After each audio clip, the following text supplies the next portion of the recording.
Hi అండి. Chapati రోటీలోకి curry చాలా బాగుంటుంది.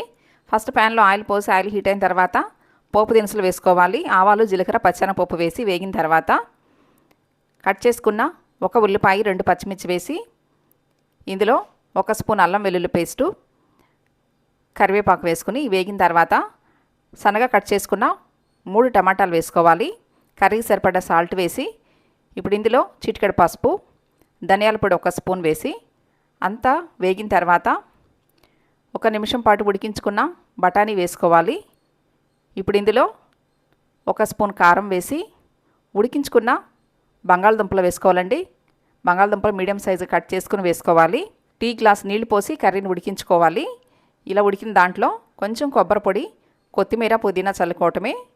చపాతీలోకి కర్రీ చాలా బాగుంటుంది. మీకు కూడా నచ్చింది కదూ? అయితే మిస్ చేయకుండా లైక్ చేయండి, షేర్ చేయండి, నా ఛానల్ని సబ్స్క్రైబ్ చేయండి. Thank you for watching.